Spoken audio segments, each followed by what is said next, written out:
I wasn't planning on going to my high school reunion. The memories of those years had collected dust in the corners of my mind, and frankly, I was happy leaving them there. But when Stephanie, my old best friend, called and begged me to go, I caved. So here I was in the gym of Fairview High, feeling uncomfortable in a dress that suddenly seemed too tight. The room was decorated in garish, cheap streamers and banners that screamed, "Welcome back, class of '08." The place smelled like stale punch and wax floors. It felt like stepping into a time machine, and the nostalgia was heavy, almost suffocating. Stephanie and I wandered over to a table where a group of our old friends were sitting. Laughter bubbled up as we exchanged awkward hugs and strained smiles. But I couldn't shake the feeling that something was off. The laughter didn't feel genuine, more like a brittle attempt to mask the years of silence between us. Then, just as the conversation was getting stale, David, once the prankster of our group, leaned in, his face serious. "Do you ever think about that night?" he whispered. The air seemed to thicken, and the smile fell from my face. I knew exactly what he meant. A pit formed in my stomach, and my heart thumped uncomfortably. The others shifted uneasily, and for a moment, the laughter and noise of the reunion faded into a dull roar. That night had been our dirty secret, a prank gone horribly wrong. We had convinced ourselves it was harmless, that no one would get hurt. But someone had. Robbie Langley. He'd been the class misfit, the target of every joke. We hadn't meant for him to take the fall, but he had, and the guilt had shadowed us, even if we never spoke of it again. "Stop," Lisa said, her voice tight. "We're not talking about that." But David wouldn't drop it. He took the blame, he said, looking at each of us, eyes wide and haunted. "And now he's out." "What do you mean out?" Stephanie's voice was barely a whisper. "Prison," David replied, his voice cracking. "Robbie got out of prison 2 weeks ago." A cold chill swept over me, making the hairs on my arms stand up. I hadn't thought about Robbie in years. I didn't even know he'd been in prison. It had always been easier to pretend that what we did hadn't left lasting scars, that the past was buried and dead. "We should go," I said, suddenly desperate to get out. But as we stood to leave, the gym doors slammed shut with a loud echo. All eyes turned, and a heavy, dreadful silence blanketed the room. The exit doors were locked. The principal, Mr. Jenkins, grabbed a microphone and tapped it, trying to restore order. But before he could speak, the lights flickered and died, plunging the room into darkness. My breath hitched, and I grabbed Stephanie's hand, squeezing hard. A voice crackled over the speakers, distorted but unmistakably familiar. "Do you remember me?" It drawled, slow and cold. My heart raced, the voice dragging me back years. "Robbie." It had to be Robbie. The emergency lights flickered on, casting eerie shadows across the gym. People were murmuring nervously, shifting in their seats, some already edging toward the locked doors. My pulse pounded in my ears, drowning out the scattered whispers. Then, someone screamed. A projector on the stage flared to life, displaying a grainy video. Us, years ago, laughing and pointing as Robbie took the fall. The shame and fear hit me like a punch, and my knees nearly buckled. David turned to us, his face pale. "He's here," he hissed, his voice filled with raw panic. "He's come for us." A door on the far side of the gym banged open, and someone ran in. It wasn't Robbie, but a man in a black hoodie. His face was obscured, but he moved with purpose, scanning the crowd. The panic in the room exploded, people pushing and shoving, desperate to escape. We huddled together, my old friends and I, our terror binding us tighter than the years ever had. "What do we do?" Lisa asked, her voice cracking. I didn't have an answer. All I could think about was how the past had finally come back, no longer a whisper, but a roar, demanding retribution. The man in the hoodie strode toward us, and I braced myself, heart in my throat. But he stopped short, pulling something from his jacket, a piece of paper. He dropped it at our feet before turning and vanishing back into the chaos. I knelt, hands trembling, and picked it up. The words were scrawled in messy, angry handwriting. "We all pay in the end." I looked up, and the gym was a sea of panicked faces. Robbie was still out there, somewhere, and the message was clear. The past hadn't forgotten us, and it never would. Moving into our dream house was supposed to be the start of a new chapter. The neighborhood was idyllic, the house modern yet warm, and the yard perfect for summer barbecues. Kate and I were thrilled, so full of plans for our future. But a week after settling in, we found something that made my stomach twist. Kate was the one who noticed the odd seam in the basement wall. We'd been setting up storage shelves when she paused, her head tilted. "Does this look weird to you?" she asked, pointing at what appeared to be a faint outline. It did. Curiosity got the better of me, and after some fumbling and a screwdriver, we discovered a hidden door. Behind it was a small room, barely larger than a closet, filled with old, dusty surveillance equipment. Monitors, wires snaking across the floor, and a tangle of cables plugged into devices that looked decades old. The screens displayed black and white footage of the house. Our house. Kate's eyes widened. "This must be from the previous owners, right?" she said, but her voice was unsteady. I wanted to agree, but a part of me wasn't so sure. The whole setup felt too deliberate, too unsettling. I found the courage to hit the power button on one of the monitors. The screen flickered, static humming for a moment before clearing to reveal our living room. My pulse pounded in my ears. This wasn't old footage. It was now. The room was empty, but I could see the book Kate had left on the coffee table, the sweater I'd tossed over the back of the couch. Kate covered her mouth with her hand. This is live," she whispered. The realization felt like ice in my veins. Someone had been watching us. We spent the next hour scouring the house, searching for cameras. We found tiny, expertly hidden lenses embedded in light fixtures, tucked into vents, and even hidden in the corners of picture frames. It felt like our home was no longer ours. Every familiar surface now tainted and sinister. Who had put them there? And why? I called the realtor, but she claimed to know nothing, sounding genuinely shocked. Yet even after the call, I felt no comfort. My mind raced with possibilities. Were we being targeted? Was this house meant to be a trap? That night, sleep was impossible. Every creak of the house felt magnified, and the shadows seemed to stretch and shift with purpose. Around 3 a.m., I heard the unmistakable sound of static.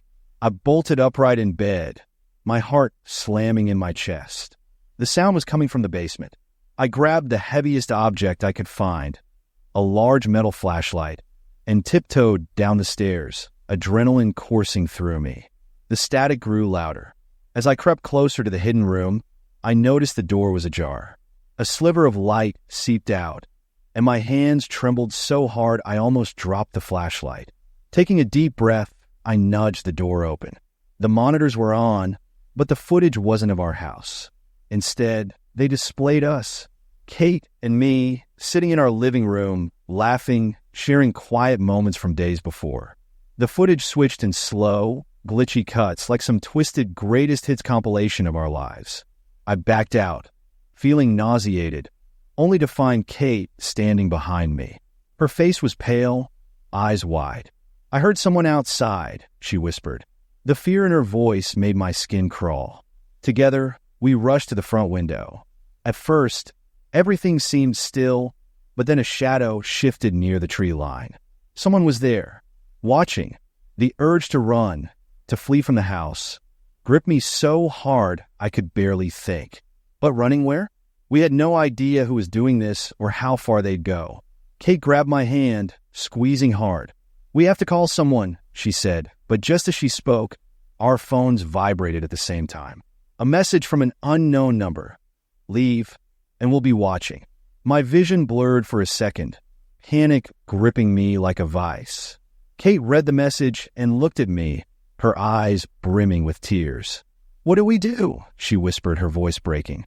I didn't have an answer. The house, our dream home, had become a prison. I turned off the basement monitors, hoping the darkness would swallow the fear pressing in from every side. But deep down, I knew that even in the silence, we were not alone. I loved urban exploration. There was a thrill in wandering forgotten places, peeling back the layers of a city's hidden history. So when my friends and I heard about a series of abandoned subway tunnels beneath New York, we couldn't resist. We were a group of 5, me, Emma, Greg, Mike, and Lila, armed with cameras and flashlights, laughing nervously as we climbed through the graffiti-covered hole in the wall that led us down. The air grew damp and stale as we descended, our footsteps echoing against the tiled walls. It was dark, the kind of darkness that makes you feel small and vulnerable. But we pushed forward, our excitement masking the growing sense of unease. Greg was ahead, his flashlight beam dancing across rusted tracks. "This is insane," he whispered, his voice bouncing off the walls. I felt a shiver, the shadows around us seeming to shift, as if something unseen was watching. But I told myself it was just nerves.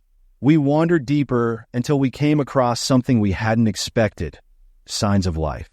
Fresh footprints in the dust. Old lanterns still warm to the touch. A chill crept up my spine. "Guys," Emma said, her voice taut, "maybe we shouldn't be here." I nodded, about to suggest turning back, when Mike called out, "Hey, over here." He had stumbled into a wide, open space where remnants of old subway cars sat in eerie silence. But that wasn't all. Against the far wall was a makeshift community. Small tents, clotheslines, and fires that had recently been extinguished. A sense of dread settled over us. This wasn't abandoned.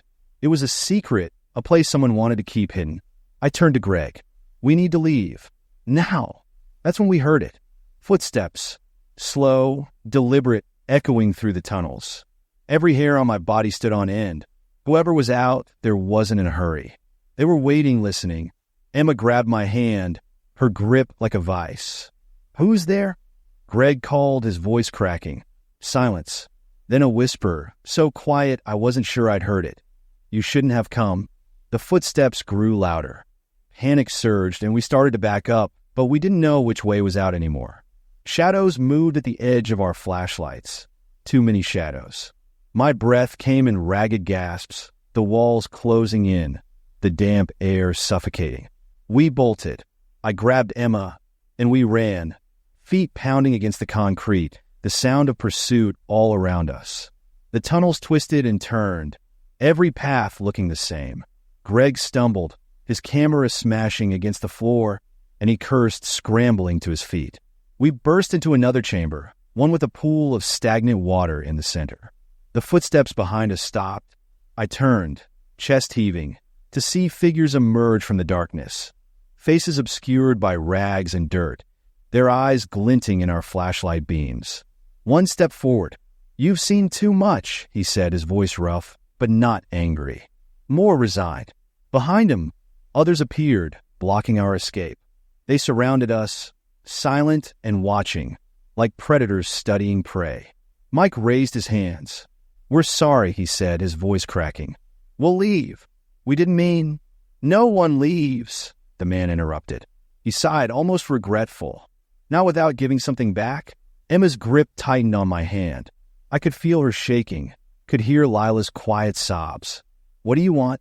I demanded, my voice steadier than I felt. The man tilted his head. "Proof you can keep a secret," he said. Then he motioned to one of his people, who stepped forward, holding a camera. My camera. I hadn't even realized I'd dropped it. The man scrolled through the photos, the ones I'd taken of the tunnels, the abandoned trains, the community we'd stumbled upon. Then he looked up at me.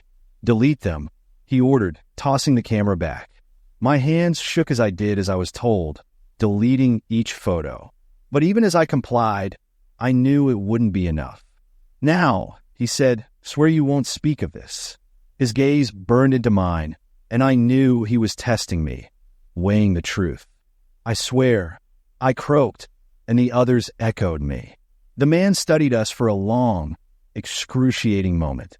Then he nodded, and the group parted, leaving a narrow path out. We ran, blindly, desperately, until we burst into the cool night air, lungs burning, hearts pounding. Nobody spoke as we climbed through the exit, leaving the tunnels and the horror behind. But I can't shake the feeling that we were marked, that those eyes are still on us, waiting to see if we break our vow. And sometimes, late at night, when I think I hear footsteps outside my window, I wonder if I'll ever really escape, or if, by venturing into that hidden world, I unknowingly invited it into mine. Working with Hope Aid felt like making a difference in the world. I had joined the organization as a volunteer, ready to pour my heart into helping communities in need. But I never imagined that doing good could feel so suffocating, so terrifyingly wrong. It was during our biggest event of the year, a glamorous charity gala, that the first thread of unease unraveled. I was busy arranging donation pledges when I overheard a hushed conversation between two board members, Mrs. Lang and Mr. Porter. Their backs were to me, and I knew I shouldn't eavesdrop, but I couldn't help it. "They're getting suspicious," Mr. Porter murmured, his voice tight. "We need to move faster." Mrs. Lang glanced around nervously. "Keep it together. If anyone finds out..." My stomach nodded. Something about their tone made the grand ballroom, with its glittering chandeliers and elegant decor, feel oppressive.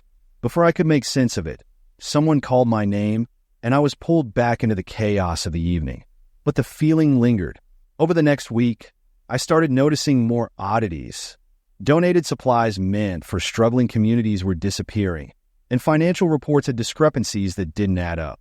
I tried to convince myself I was overthinking, but a seed of doubt had been planted, and it was growing. Then one night, while sorting through invoices in the back office, I found a folder marked restricted. It shouldn't have been there, right out in the open, but the temptation was too much. I flipped it open and felt my blood run cold. There were documents detailing enormous sums of money being transferred to offshore accounts. The names on the accounts were board members, Mrs. Lang, Mr. Porter, and others I trusted. The air seemed to thin, and my vision blurred with disbelief. This was more than simple fraud. It was deliberate, organized exploitation. Hope Aid, the charity I'd been so proud to be part of, was a front. I slammed the folder shut, my hands trembling. "Find something interesting?" A voice cut through the silence, and I spun around. It was James, one of the other volunteers, but his usually warm, goofy demeanor was gone, replaced by a cold, assessing stare. I stammered something incoherent, but he stepped closer, his eyes narrowing. "You shouldn't be in here," he said, and I couldn't tell if it was a warning or a threat. The room seemed to shrink, and I felt trapped, like a mouse cornered by a predator. "I was just organizing," I lied, shoving the folder back into the drawer. James didn't move. His gaze locked onto mine for an agonizing moment before he stepped back, nodding. "Be careful," he said. "This place isn't what you think it is." His words echoed in my head for days. The growing sense of danger shadowed me everywhere. One afternoon, I found a note shoved into my locker. "You're asking too many questions." My pulse quickened, and a suffocating sense of dread closed in around me. I wasn't safe. I knew it now. But leaving wasn't that simple. Volunteers started quitting unexpectedly. People I knew who were just as committed as I was. When I tried to contact them, their phones were disconnected. It felt as if they'd been erased, removed like pawns from a chessboard. Then one night, I came home to find my apartment door ajar. The darkness inside felt alive, full of silent threats. I grabbed my phone, but there was no signal. My breath came in short, panic gasps. I stepped inside, heart pounding, and found my belongings scattered, drawers yanked open, paper shredded. A knock at the window made me jump. I spun around, only to see a shadow slipping away, disappearing into the alley below. I didn't sleep that night. I sat in my living room, a baseball bat in hand, every noise making my muscles tense. The next day, Mrs. Lang cornered me in the office. Her smile was too wide, too forced. "We're glad to have such a dedicated volunteer," she said. Her eyes, cold and calculating, made my skin crawl. "But sometimes people dig too deep and get themselves hurt. We wouldn't want that, would we?" The threat was clear, but it was the look she gave me, like she knew everything about me, where I lived, who I cared about, that made my hands turn clammy. The realization hit me like a punch. They weren't just powerful. They were untouchable. That night, I packed a bag and left, heartbroken but terrified. I couldn't expose them. Not alone. I've tried reaching out to journalists, but every time, I feel watched followed. They've kept sending subtle messages, reminders that they can reach me anywhere. I still want to believe that doing good matters, that one person can make a difference. But every time I open my email or see an unmarked car drive past, I'm reminded that hope's reach is long and unforgiving. And sometimes, doing good can get you buried before anyone even realizes you're gone. We'd finally made it. Our startup, a simple idea we nurtured in Cameron's tiny garage, had hit the big leagues. Sitting across from each other in our shiny new office, paper scattered and champagne flutes half empty, we couldn't stop laughing at our success. But then I noticed Cameron's hand shaking as he lifted his glass. The smile on his face faltered, and I felt a chill run down my spine. "Everything good?" I asked, setting my glass down, the celebration suddenly feeling less jubilant. Cameron's eyes darted around the room, and he lowered his voice. "Can't talk here," he whispered, the fear in his eyes so raw that I found myself looking over my shoulder. The walls, once a source of pride with their bright, modern paint, felt stifling, pressing in on us. He grabbed his laptop and nodded towards the stairwell. We ended up in the stairwell between floors, a cold, sterile space echoing with the occasional metallic clank of the building settling. Cameron sat on a step, fingers drumming against his knee. "What's going on?" I pressed, feeling my own anxiety building. He pulled his laptop onto his lap and opened it. The screen lit up with a spreadsheet, one I'd never seen before. It listed our company's accounts, but there were withdrawals, big ones. My stomach dropped as he clicked through, showing me line after line of funds vanishing. "What is this?" I demanded, though I was already forming the worst kind of conclusions. Cameron rubbed his eyes, looking 10 years older. "It wasn't me," he said, his voice breaking. "They made me do it." "What do you mean they?" I whispered, even though we were alone. He stared at me, his mouth opening, but before he could answer, our phones buzzed in unison. The message was short. Talking to him about this was a mistake. A wave of nausea rolled through me. "Cameron," I said, trying to steady my voice, "what did you get us into?" His eyes filled with tears. "It started months ago," he confessed, his words tumbling over each other. "I got an email, something about a security threat. I thought it was a scam, but then they sent me a picture of my little sister. At her school. Alone. They knew everything. I had no choice. They demanded money, and when I pushed back," his voice cracked, "they said they'd make it look like an accident, that I wouldn't know it was coming until it did." I sank onto the step beside him, my heart racing so hard I thought it might burst through my chest. It was like the world had tilted, and everything I thought I knew was slipping away. "Why didn't you tell me?" I asked, feeling hurt but mostly terrified. He looked up at me, desperation carved into his features. "Because I'm next," he said, barely above a whisper. "They sent another message last night. Told me it's my turn if I don't get more money. And I can't get more money. I can't." The door to the stairwell opened, and we both jumped. Our assistant, Lauren, poked her head in. "Hey, everything okay?" "I heard something," she said, her voice uncertain, her eyes flicking between us. I forced a smile, hoping my terror didn't show. "Just hashing out some details," I said, trying to sound normal. Lauren hesitated, but then nodded and disappeared back into the hallway. Cameron exhaled, his hand clutching his chest. "We have to do something," I said, but even as the words left my mouth, I knew they were hollow. What could we do? We were being hunted, manipulated. My phone buzzed again, and I jumped so hard I nearly dropped it. Another message. One wrong move, and it's over. I looked at Cameron. His face was pale, and he had gone silent, the fear etched deep. It felt like we were two rats, cornered, trapped in a game we hadn't asked to play. That night, I didn't go home. Neither did Cameron. We ended up at a cheap motel on the edge of town, trying to piece together any kind of plan.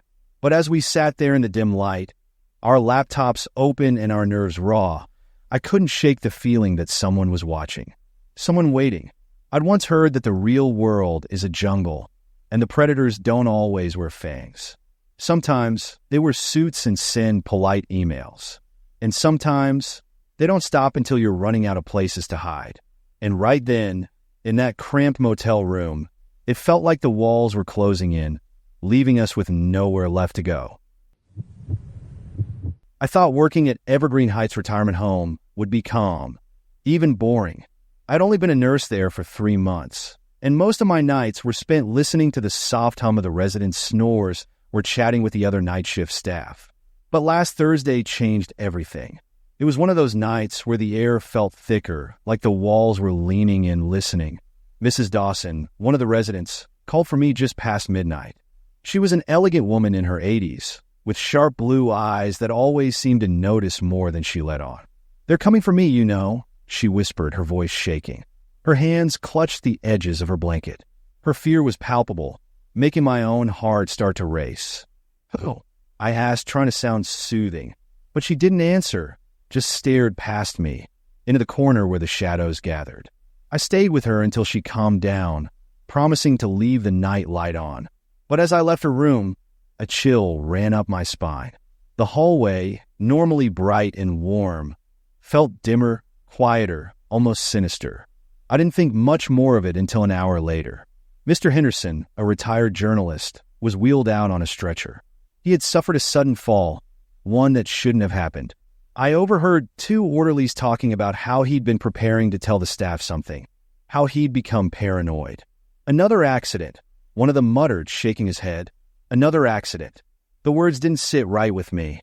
Evergreen Heights had an unusually high rate of accidents among residents. But before I could dwell on it, my shift partner, Lisa, grabbed my arm, her nails digging into my skin. "You shouldn't ask questions," she said, her voice low and urgent. "They'll notice if you do." "Who's they?" I whispered back, but Lisa only shook her head and walked away, her eyes darting nervously down the hall. The hair on my arm stood up, and suddenly, the cheerful paintings on the walls seemed garish, hiding something I couldn't yet see. That night, I couldn't sleep when I got home.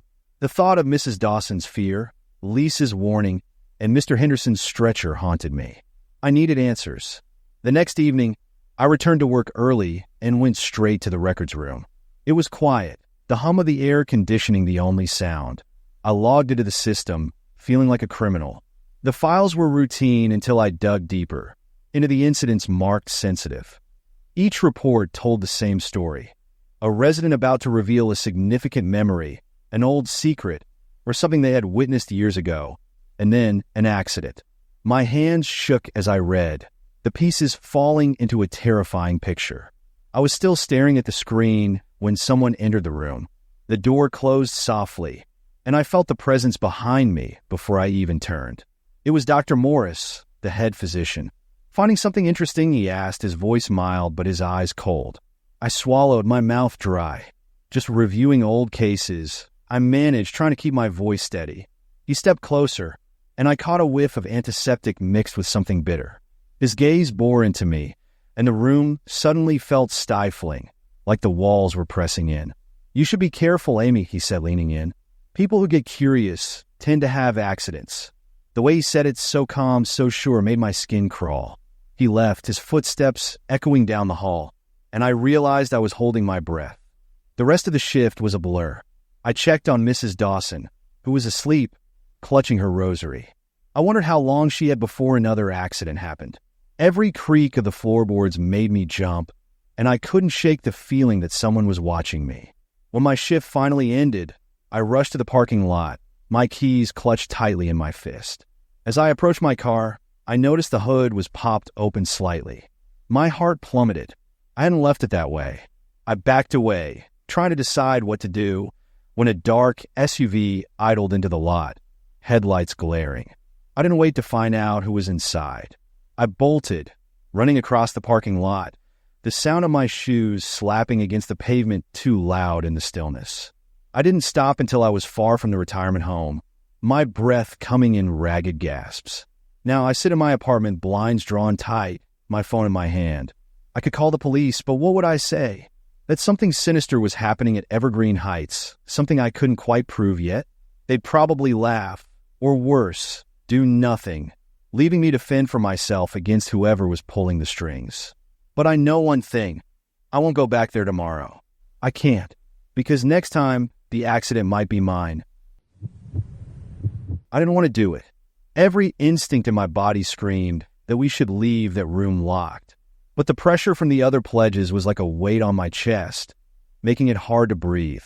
A locked room in the basement of the Kappa Sigma fraternity house had been the subject of whispered conversations and wild speculation among past initiates for years. Nobody, as far as anyone knew, had ever opened it. But tonight, standing there in that damp basement, sweat prickling in my neck, I was about to be one of the idiots who tried. Cameron, the pledge leader, grinned and held up a crowbar. "We're making history, boys. Come on, Nick, don't wuss out on us," he taunted, his voice a little too loud, too forced. The concrete wall seemed to close in around me, and I could feel the cold seeping into my bones. I hated this. The stale air felt heavy, almost oppressive, as if the walls themselves were holding their breath. But the other guys were all hyped up, shoving each other and laughing to mask their nerves. Reluctantly, I nodded and stepped forward. Cameron wedged the crowbar under the edge of the old wooden door, and the sound of splintering would cut through the musty silence. When the door swung open, the laughter died instantly. The air in the room felt different, charged like static electricity before a storm. We stared into the darkness, hesitant to cross the threshold. It took a moment for my eyes to adjust, but when they did, I wished they hadn't. The room was small and windowless, lined with shelves filled with boxes and dusty files. But what caught my attention were the walls. Photos. Hundreds of photos taped up in a chaotic, unnerving collage. Each one showed young men in various poses, some smiling, some not. My stomach clenched when I recognized a few of them. These were past pledges. I'd heard the stories of those who dropped out mysteriously or transferred without explanation, but I never thought. "Hey, Jake," another pledge whispered, his voice tight with disbelief. He was holding a binder he'd pulled from one of the shelves. He flipped through the pages, his hands trembling, revealing names and details, addresses, family contacts, even medical records. My pulse thudded in my ears. This wasn't just some prank or initiation ritual. Someone cleared their throat behind us. We all whipped around. Standing in the doorway was Trevor, one of the senior frat members, his usually cheerful face twisted in a scowl. "What the hell are you doing?" he demanded, his voice cold. We just wanted to see what was in here," Cameron stammered, all his bravado gone. Trevor's eyes flicked to the photos, the files, and then to us. For a moment, his expression was unreadable, but then it hardened. "You shouldn't have done that," he said quietly, his voice almost a whisper. Before we could react, our phones buzzed simultaneously. Pulling mine out, I stared at the screen. A message from an unknown number. "You've crossed the line. Leave now if you know what's good for you." Panic surged through the group. We pushed past Trevor, who didn't move to stop us. As we stumbled up the basement stairs, our phones kept buzzing, more messages flooding in, each one more threatening than the last. Jake turned to me, his face pale. "This isn't some joke," he whispered. "They're watching us." Outside, the cool night air did little to calm my nerves. We huddled together, looking around the empty campus, expecting someone to appear from the shadows. But the worst part was the realization that the frat members knew. They knew who we were, where we lived, everything about us. "Cameron," I said, trying to keep the panic out of my voice. "What the hell do we do now?" He didn't answer. Instead, he looked at his phone, his face crumpling in fear. "My little brother," he choked out. "They know where he goes to school." The reality hit me like a punch to the gut. This was bigger than us. We'd stumbled into something dangerous, something that had been carefully covered up for years. In the days that followed, none of us spoke of what we found in that basement. Cameron tried to report it, but nobody took him seriously. He dropped out a week later. Jake stopped coming to classes. I haven't seen him since. I'm left wondering if the choice to stay silent was the right one, because every time my phone buzzes, I hold my breath, terrified it's another message. We hadn't all been in the same room together in years. Life, jobs, and distance had scattered our group of friends across the country. But tonight, at Jake's insistence, we'd finally gathered at this small bar in Burlington, Vermont. The lights were dim, the place warm and noisy, with laughter cutting through the murmur of conversations and the occasional burst of music from the corner speakers. Jake had changed. He looked thinner, paler, and his eyes flicked constantly around the room, as if expecting something or someone to emerge from the shadows. When he arrived, his hug felt hollow, like he was holding back, half distracted. It wasn't the Jake I remembered, the carefree joker of our old crew. "Everything okay, man?"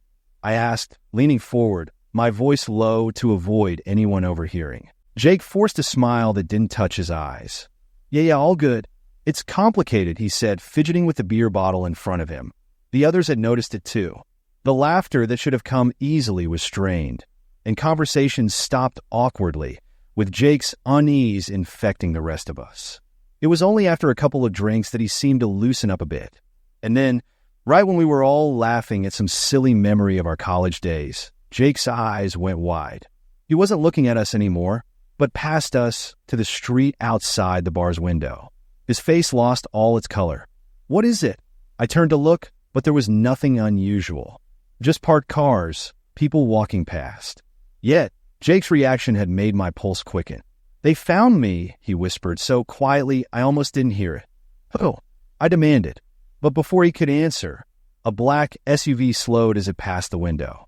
The way it rolled by felt purposeful, like the car was eyeing us, observing. Jake shot to his feet, the chair scraping loudly against the floor. "I shouldn't have brought you all together," he said, his voice tight with fear. His hands were shaking, his breathing uneven. The rest of us exchanged confused, worried glances. "Jake," Sarah started, "what's going on?" Jake opened his mouth to explain, but a shadow passed over the window. A man in a dark coat, standing across the street, phone raised as if taking a picture. Jake didn't even look back. "We have to leave. Now!" He grabbed my arm, and his grip was almost painfully tight. His fear was contagious. I could feel my heart racing, the way the back of my neck prickled like I was being watched. "Jake, what the hell is happening?" I demanded again. He swallowed, his voice thick with guilt. "I'm in witness protection. I testified against some very dangerous people, and I think I've been compromised." Before anyone could react, the door to the bar opened, and two men in dark suits stepped inside. They scanned the room, their eyes cold and searching. I noticed one had his hand near his jacket pocket, as if ready to draw a weapon. Panic surged through me, a cold wave that left my limbs feeling numb. Jake pulled harder on my arm. "Please," he whispered, "I can't get you guys hurt because of me." We stumbled out through the kitchen, my mind spinning. The gravity of Jake's confession sank in as we pushed through the back alley, the darkness thick around us. Footsteps echoed behind us, but I couldn't tell if they were real or just in my imagination. Suddenly, headlights flared at the alley's mouth. Another unmarked car. Jake swore, pushing us all further into the shadows. The claustrophobic feeling of the walls closing and gripped me. "What do we do?" Sarah whispered, her voice trembling. Jake didn't answer. His eyes were focused on the narrow opening at the alley's far end. He pulled out his phone, his fingers shaking too much to unlock it. "Run," he choked out, barely louder than a breath. We did, splitting up, scattering like leaves in the wind. Behind me, I heard a shout, but I didn't stop. I didn't dare. My fear wasn't just for me, but for Jake, for all of us, the way we were being pulled into something we never signed up for. I made it to the nearest street and doubled back toward the main road. When I turned, the alley was empty. No jaque, no persues. Just echoes of our fear disappearing into the night. Don't forget to subscribe. You are the best.